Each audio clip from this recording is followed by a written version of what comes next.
Hello everyone, welcome you all. We hope you all are safe and doing well. आज हम बात करेंगे जो एक बहुत ही हाईलाइटेड और बहुत ही एक इम्पोर्टेंट टॉपिक है कोविड-19 वैक्सीन के बारे में। जैसा कि आप सब जानते ही होंगे कि कुछ कंपनीज हैं जो इंडिया की कंपनीज है और बाहर फॉरेन की कंपनीज है, उन्होंने जो है वो इमरजेंसी यूज़ के लिए जो है वो अप्रूव किया है इंडिया में। तो अब हम इसमें ये देखेंगे कि जो इमरजेंसी अप्रूवल होता क्या है, उसको रेगुलेट कौन करता है, उसके प्रोज क्या हैं, उसके कॉन्स क्या हैं, वो किस मिनिस्ट्री के अंडर आता है, तो वो सब चीज़ें हम इसमें जो है वो देखेंगे। तो इसमें हम एक जो पूरी डिटेल एनालिसिस करेंगे, और ये जैसे कि आप जानते हैं कि सिविल एग्जामिनेशन जो यूट्यूब चैनल है, हम उस पर ये वीडियोस जो भी है इम्पोर्टेंट अपडेट्स हैं वो आपको देते हैं। तो बिना किसी देरी के हम इस वीडियो को स्टार्ट करते हैं। तो अभी हम ये देखेंगे कि जिस इमरजेंसी प्रोविज़न की बात हो रही है, आखिर में वो इमरजेंसी प्रोविज़न है क्या? क्यों जो है बार-बार जो कंपनीज हैं वो जो मीडिया है और साथ में जो हमारे न्यूज़पेपर्स हैं, क्यों वो इस चीज़ की बात कर रहे हैं? क्या है ये emergency provision? First of all, emergency approval नाम का कोई चीज़ ही नहीं है इंडिया के रूल बुक में। इंडिया के जो लॉज हैं जिनमें वैक्सीन का जो है वो अप्रूवल दिया जाता है, उसमें कोई कहीं भी जो है इमरजेंसी अप्रूवल की बात नहीं की गई है। हालांकि जो 2019 में जो रूल्स आए थे 2019 में जो एक रूल आए थे कोविड-19 के चलते, उसमें उन्होंने एक प्रोवाइड किया था, एक्सेलरेटेड अप्रूवल प्रोसेस। अब हम ये देखेंगे कि जो एक्सेलरेटेड अप्रूवल प्रोसेस है वो क्या है, और ये एक several situation में that would include one like the current pandemic। और ये जो अप्रूवल है ये प्रोसेस क्यों होगा और कब होगा, जैसा कि कोई भी ऐसी सिचुएशन आ जाए जैसे कि अभी कोविड-19 के चलते आई थी कि काफ़ी लोगों को है जो वो अपनी लाइफ से है जो वो एक हाथ धोना पड़ा था, और ऐसी ही अगर सिचुएशन जो है वो नियर फ्यूचर में आती है तो इसी के तहत जो है वो एक प्रोसेस दिया गया है। तो उसी प्रोसेस के कारण जो है वो कोई भी अगर वैक्सीन है, कोई भी अगर मेडिसिन है, तो उसको जो है वो अप्रूव किया जाएगा। तो उसके चलते ही जो है इस प्रोसेस के चलते जो है वो उस चीज़ को अप्रूव किया जाएगा। And in such situation there is a provision for granting approval to the drug that is still in clinical trial। और इस प्रोसेस में ये चीज़ लिखी गई है कि अगर कोई एक वैक्सीन है, जो एक ड्रग है जो अभी क्लिनिकल ट्रायल में है, तो उसको भी जो है वो अप्रूवल है जो मिलेगा, उसको जो है वो अप्रूवल जो है वो मिल सकता है। अब यहाँ पे तो बात आ गई कि जो एक क्लिनिकल ट्रायल में होगा, फर्स्ट सेकंड थर्ड फेज में होगा या फोर्थ फेज में होगा, उसको तो अप्रूवल मिल जाएगा। तो क्या होगा जब अगर जो वैक्सीन एक ट्रायल में है, फर्स्ट सेकंड थर्ड या फोर्थ फेज के ट्रायल में है,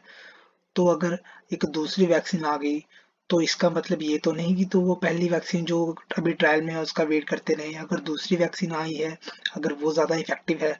तो उसके लिए भी जो है उन्होंने यहाँ पे प्रोविजन एक रखा हुआ है, नया ड्रग आएगा उसको भी जो है वो अप्रूवल जो है वो मिल सकता है। और वो इंटेंडेड किसके लिए होगा? कोई सीरियस जो है वो बीमारी है, लाइफ थ्रेटनिंग कंडीशन है, disease of special relevance to the country. अगर कंट्री में कोई कंट्री है उसके स्पेशली कोई डिजीज हो गया है, उसके जो है वो ट्रायल के लिए एक नई वैक्सीन जो है वो उसको जो है वो ग्रांट कर सकते हैं। एंड अनमेट मेडिकल नीड्स, तो उस चीज़ को ये जो पूरा जो है उन्होंने अप्रूवल में जो लिखा गया है इस प्रोविज़न में। तो जो एक नया ड्रग जो जिसका अगर वो नया ड्रग आया है, अगर वो एक सेकंड फेज के ट्रायल में है, तो उसको जो है वो रिमार्केबल, अगर उसके तो इफेक्ट्स अगर उसके जो इफेक्ट्स हैं वो काफ़ी एक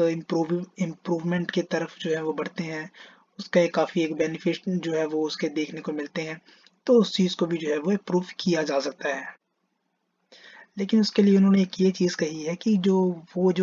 वैक्सीन हैं जो अभी ट्रायल में है या जो नई वैक्सीन्स आई हैं, उसके लिए कुछ एक स्टडीज़ होगी, कुछ एक डाटा होगा जो उसके लिए रिक्वायर्ड होगा, तो तभी जाके वो जो है उसको एक जो है वो अप्रूवल मिलेगा। ऐसा तो नहीं है कि कोई भी वैक्सीन उठ के आ जाए तो वो उसको सीधा ही एक अप्रूव कर दे। इतनी मास पॉपुलेशन होगी और कल को कुछ ऐसा हो गया कि जिससे पूरी की पूरी पॉपुलेशन को ही जो वो काफ़ी ज़्यादा एक हार्म कर जाए या इफेक्ट कर जाए, तो इस चीज़ का ध्यान भी यहाँ पे जो है वो रखा गया है अथॉरिटीज़ द्वारा। यहाँ पे एक एक प्रोविज़न, यहाँ पे एक और चीज़ है कि अगर ऐसी कोई मेडिकल है, अगर ऐसी कोई मेडिसिन है या ऐसी कोई एक वैक्सीन है जिसको अप्रूवल दिया गया है, जो ट्रायल में थी या जो अभी नई वैक्सीन आई थी कुछ ऐसी कंडीशंस में, कि जो जैसा कि आपको ऊपर बताया कि वो सीरियस कंडीशन है या कुछ ऐसी कंडीशन है, तो अगर उस वैक्सीन को जो है वो मिला गया है, अप्रूवल मिला गया है, तो वो एक परमानेंटली नहीं होगा कि वो काफ़ी एक कोई 3-4 साल तक वो चले। उसके लिए है जो वो सिर्फ 1 साल के लिए वो रिक्वायर्ड होगी। तो उस 1 साल के बाद जो है उसको फिर प्रॉपरली पूरा एक स्टडीज करके उसको पूरा एक ट्रायल करके वो जो कम बैक करना, इसीलिए यहाँ पे जो है उन्होंने सिर्फ 1 साल का प्रोविजन रखा है कि जो 1 साल के लिए है वो जो वैलिड रहेगी वैक्सीन। उसके बाद उस वैक्सीन को पूरी तरह से जो है वो अपना जो ट्रीटमेंट है, जो सब कुछ है, वो ट्रायल्स है, वो पूरे करके जो है वो अप्लाई फिर से करना पड़ेगा। अब हम ये देखेंगे कि जो इंडिया है उसमें क्लिनिकल ट्रायल और रेगुलेशन कौन करता है इसके मैकेनिज्म की। तो जैसा कि आप सब यहाँ पे देख सकते हैं कि जो क्लिनिकल ट्रायल्स हैं इंडिया में खासकर है जो वो फॉलोइंग एक्ट्स के द्वारा जो है वो रेगुलेट किए जाते हैं। तो आप इन एक्ट्स को जो है वो ध्यान से देख लीजिए, ज़्यादा इसमें डीप जाने की कोई ज़रूरत नहीं है। आपको एग्जाम में जो है वो इतना ज़्यादा डीप नहीं पूछेंगे, सिर्फ आपको कुछ कुछ मेन चीज़ें पूछेंगे, तो उसके तहत जो है वो आप इन एक्ट्स के जो है वो ऑप्शन अगर आएंगे आपको प्रीलिम्स में तो आप उसको टिक कर सकते हैं। तो ये कुछ जो 3 एक्ट्स हैं, पहला जो एक्ट है drugs and cosmetic act 1940, medical council of India act 1956, Central Council for India Medicine Act 1970. These are some of the 3 acts that are important and through which the regulation of the mechanism and the trial were happen in India. Okay. और अगर कुछ ऐसा हो जाए कि अगर ये तो आ गया कि जो पूरा एक ट्रायल करके चीज़ें आएंगी उनके लिए, अगर जो प्री रिक्वायर्स, मतलब कि जैसे अभी एक, जैसे आपको पता ही होगा जो एक फेजर नाम की कंपनी है या 2-3 कंपनीज और हैं जो भारत की कंपनीज हैं, इंस्टीट्यूट्स हैं, उन्होंने जो है वो कोविड वैक्सीन के लिए जो है प्रीवियसली अप्लाई किया हुआ है, अभी तक उनके जो है वो ट्रायल्स कंप्लीट नहीं हुए हैं। तो उनके लिए क्या प्रोविजन है, वो कैसे करेंगे? उनके लिए है जो फॉलोइंग जो है वो ये जो अथॉरिटीज है नीचे दी गई, इन अथॉरिटीज के द्वारा जो है वो अप्रूवल जो है वो उनको लेना पड़ेगा। पहली जो आगे उनको अगर अगर कुछ ऐसा होता है तो उनको जो परमिशन लेनी पड़ेगी वो DCGI से लेनी पड़ेगी, drugs controller general of India, उनसे जो परमिशन लेनी पड़ेगी। एथिकल कमिटीज होंगी जहाँ पे वो स्टडी प्लान हुई है, जहाँ से वो अप्रूव हुई है, तो वहां से उनको अप्रूवल लेना पड़ेगा। और मैंडेटरी है जो उनको रजिस्ट्रेशन करवाना पड़ेगा ICMR से, Indian council for medical research, तो इनसे जो है वो उनको एक जो रिसर्च करवाना पड़ेगा, एक रजिस्ट्रेशन करवानी पड़ेगी उनकी वेबसाइट पे जाके, तो वो एक सारा प्रोसेस होगा। तो उस प्रोसेस के तहत ही जो है वो उनको जो है वो अप्रूवल मिल सकता है। अब हम यहाँ पे नेक्स्ट बात करेंगे एक बहुत ही जो इम्पोर्टेंट ऑर्गेनाइजेशन है जो इन सब चीज़ों को जो हेड है, जो इन चीज़ों को देखती है, वो क्या वो उसके क्या प्रोविजन है यहाँ पे। तो बेसिकली जैसा कि आप सब जानते ही होंगे, जो CDSCO है, CDSCO है जो वो एक under directorate general of health services के अंडर जो वो आती है, और वो जो ministry of health and family welfare है उसके उस मिनिस्ट्री के अंदर जो है वो एक उसकी बॉडी है, उसका एक पार्ट है, तो उसके अंदर वो जो है वो ऑर्गेनाइजेशन है वो आती है। तो वो जो गवर्नमेंट ऑफ इंडिया के अंदर जो हैंडल होती है, और ये जो है वो एक नेशनल रेगुलेटरी जो है वो अथॉरिटी है। ये क्या है? National regulatory authority. अब यहाँ पे नेशनल रेगुलेटरी अथॉरिटी क्या होगी, जैसे कि सेबी आ गई या कोई और चीज या कोई और अथॉरिटी आ गई, तो वैसे ही ये अथॉरिटी है जो एक नेशनल लेवल पे जो है वो चीज़ों को जो है वो हैंडल करती है। अब यहाँ पे ये है कि इसको ये पावर्स या प्रोविजंस कैसे मिलेंगे, जैसे कि हमने आपको प्रीवियसली बताया कि जो 3 एक्ट्स हमने बताए थे आपको, वैसे ही जो है drugs and cosmetic act 1940 and rules 1945 has entrusted various responsibilities to the center and the state regulators for regulation of drugs and cosmetics. तो इन प्रोविजंस के अंदर 1940 एंड 1945 एक्ट के अंदर जो है वो डी CDSC को जो है वो पावर्स दिए गए हैं और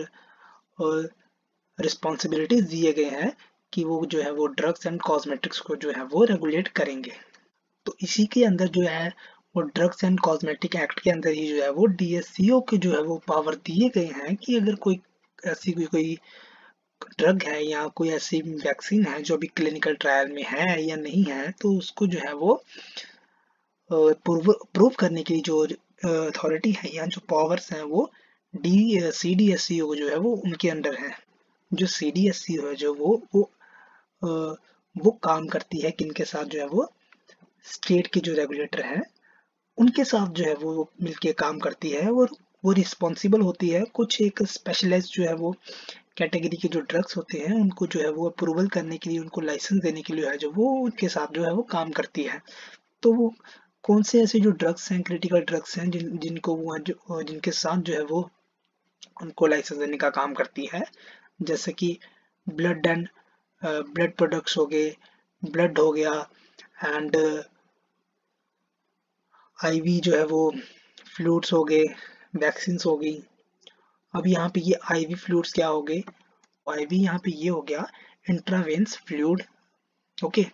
तो इंट्रावेन फ्लूइड्स क्या हो गए, वो फ्लूइड्स हो गए जो आपकी वेन्स के थ्रू जो है वो आपकी जो बॉडी में है वो सर्कुलेट करते हैं कि तो वो किस अमाउंट में करेंगे, कितना उनका अमाउंट होगा, किस अमाउंट में वो पैक होंगे, किस अमाउंट में वो बनेंगे, तो उन सब का जो अप्रूवल है, उन सब की जो क्वांटिटी है वो इनके द्वारा ही जो है वो रेगुलेट जो है वो की जाती है। तो ये कुछ जो है वो इम्पोर्टेंट चीज़ें थी जिसके तहत जो है वो एक इमरजेंसी प्रोविजन, अब उसको कह सकते हैं आप कि एक क्लिनिकल ट्रायल के लिए या एक वैक्सीन के लिए, जो एक कोविड वैक्सीन के लिए जो एक इमरजेंसी प्रोविजन है उसको कैसे कैसे जो है वो अप्रूवल मिलेगा, एक वैक्सीन को कैसे कैसे अप्रूवल मिलेगा, तो उसके सारे जो है मेन डिटेल्स हैं